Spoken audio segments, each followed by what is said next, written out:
첫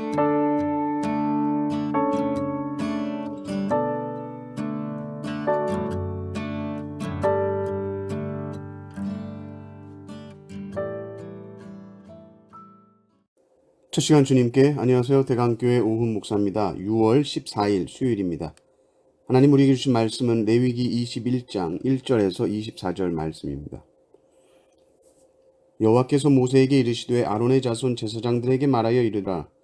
그의 백성 중에서 죽은 자를 만짐으로 말미암아 스스로를 더럽히지 말려니와 그의 살붙인 그의 어머니나 그의 아버지나 그의 아들이나 그의 딸이나 그의 형제나 출가하지 아니한 처녀인 그의 자매로 말미암아서는 몸을 더럽힐 수 있느니라. 제사장은 그의 백성의 어른인즉 자신을 더럽혀 속되게 하지 말지니라. 제사장들은 머리털을 깎아 대머리 같게 하지 말며 자기의 수염 양쪽을 깎지 말며 살을 베지 말고 그들의 하나님께 대하여 거룩하고 그들의 하나님의 이름을 욕되게 하지 말 것이며 그들은 여호와의 화제 곧 그들의 하나님의 음식을 드리는 자인즉 거룩할 것이라. 그들은 부정한 창녀나 이혼당한 여인을 취하지 말지니 이는 그가 여호와 하나님께 거룩함이니라. 너는 그를 거룩히 여기라. 그는 네 하나님의 음식을 드림이니라. 너는 그를 거룩히 여기라. 너희를 거룩하게 하는 나 여호와는 거룩함이니라.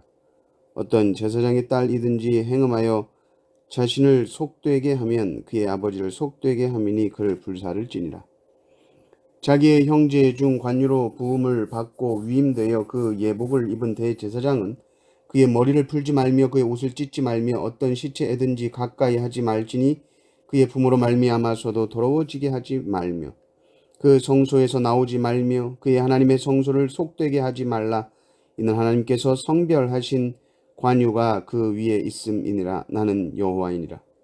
그는 처녀를 데려다가 아내를 삼을지니 과부나 이혼당한 여자나 창녀 짓을 하는 더러운 여인을 취하지 말고 자기 백성 중에서 처녀를 취하여 아내를 삼아 그의 자손이 그의 백성 중에서 속되게 하지 말지니 나는 그를 거룩하게 하는 여호와임이니라. 여호와께서 모세에게 말씀하여 이르시되 아론에게 말하여 이르라. 누구든지 너희 자손 중 대대로 육체에 흠이 있는 자는 그 하나님의 음식을 드리려고 가까이 오지 못할 것이니라. 누구든지 흠이 있는 자는 가까이 하지 못할지니 곧 맹인이나 다리 저는 자나 코가 불완전한 자나 지체가 더한 자나 발 부러진 자나 손 부러진 자나 등 굽은 자나 키 못 자란 자나 눈에 백막이 있는 자나 습진이나 버짐이 있는 자나 고환이 상한 자나 제사장 여호와의 자손 중에 흠이 있는 자는 나와 여호와께 화제를 드리지 못할지니 그는 흠이 있은즉 나와서 그의 하나님께 음식을 드리지 못하느니라. 그는 그의 하나님의 음식이 지성물이든지 성물이든지 먹을 것이나 휘장 안에 들어가지 못할 것이요 제단에 가까이 하지 못할지니 이는 그가 흠이 있음이니라. 이와 같이 그가 내 성소를 더럽히지 못할 것은 나는 그들을 거룩하게 하는 여호와임이니라. 이와 같이 모세가 아론과 그의 아들들과 온 이스라엘 자손에게 말하였더라. 아멘. 구약의 제사장은 하나님을 섬기도록 특별히 구별된 거룩한 사람들입니다. 일반 백성들과 같이 행동할 수 없지요. 제사장은 하나님과 인간 사이에 서서 하나님의 말씀을 백성들에게 잘 가르쳐야 하고 많은 제사들을 말씀대로 바르게 잘 드리게 하고 또 개인의 삶이 깨끗하고 정결하기 위해 애써야 합니다. 제일 중요한 것은 거룩한 삶이죠. 그리고 그 구체적인 거룩한 삶은 죽음을 멀리하는 삶입니다. 그래서 죽은 자를 만지지 않습니다. 장례에 참여하지도 않습니다. 10절, 11절을 보면 이렇게 나옵니다. 자기 형제 중 관유로 부음을 받고 위임되어 그 예복을 입은 대제사장은 그의 머리를 풀지 말며 그의 옷을 찢지 말며 어떤 시체에든지 가까이 하지 말지니 그의 부모로 말미암아서도 더러워지게 하지 말며 장례식을 참여하지 못하는데 심지어 부모님의 장례식에도 참여하지 못합니다.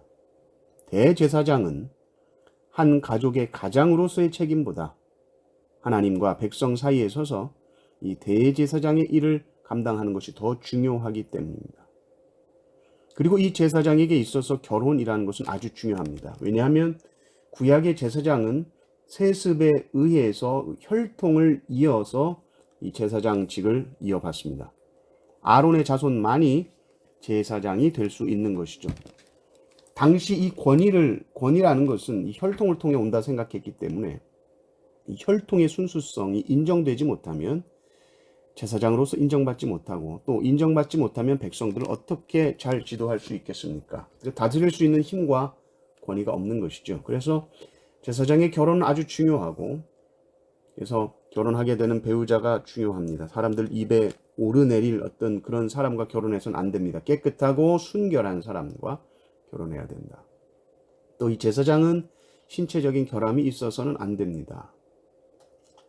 우리는 이 부분을 읽을 때 좀 불편할 수 있습니다. 장애인에 대한 어떤 차별이 느껴지기도 하죠. 그런데 구약 성경의 이 맥락에서 생각을 해야 합니다. 제물을 바칠 때도 흠없는 제물을 드려야 합니다. 그것과 마찬가지로 제사장도 흠이 없어야 됩니다. 제사장은 백성들에게 흠없는 제물을 가져오시오라고 율법대로 가르쳐야 되고 그렇게 시행을 해야 되는데, 제사장이 흠이 있는 신체를 가졌다라고 했을 때는 좀 그 권위가 약해질 수 있는 것이죠. 하나님께 드리는 것은 짐승이나 사람이나 흠없고 온전해야 한다는 그 대원칙이 잘 지켜져야 한다는 것입니다. 그런데 제사장은 세습이 되는 것이기 때문에, 만약에 제사장의 자녀가 장애를 갖고 있다면 그 사람은 제사장이 될 수 있는가, 아니면 제사장직이 박탈되는가 생각할 수 있죠.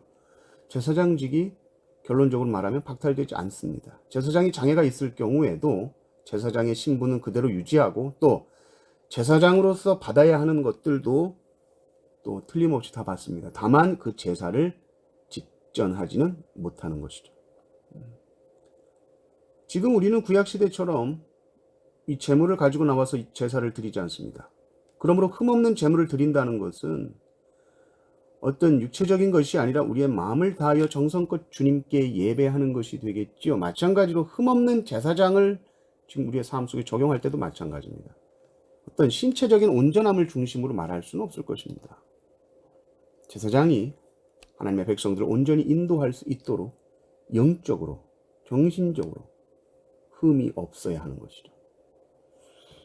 4절을 보면 제사장은 그의 백성의 어른이라고 나옵니다. 어른이라는 것은 단지 연륜을 말하는 것이 아닙니다. 성숙한 믿음의 사람으로서, 믿음의 확실한 본을 가지고 있는 사람으로서, 사람들이 보았을 때 흠이 없는 자로서 이 제사장으로서의 삶을 잘 살아야 한다는 것이죠. 그리고 결혼을 중요하게 생각한다라는 것은 이 가정에 대한 관심이 분명히 있어야 된다. 가정을 잘 다스려야 된다. 신약에서도 목사와 장로의 자격을 말할 때 이 가정을 잘 다스리는 것에 대해서 반드시 말을 합니다. 하나님의 말씀 위에 그 가정이 든든하게 서 있어서 모범적인 가정 생활을 해야 그 교회, 하나님의 백성들 사이에서 이 본을 보여줄 수 있는 것이죠. 우리 모두는 제사장으로서 주님의 몸된 교회를 섬깁니다. 우리가 주님의 몸된 교회를 섬길 때 주님 거룩한 본이 될 수 있는 삶을 살게 해주십시오. 기도하시는 성도님들 되시기를 주님의 이름으로 축원합니다. 아멘.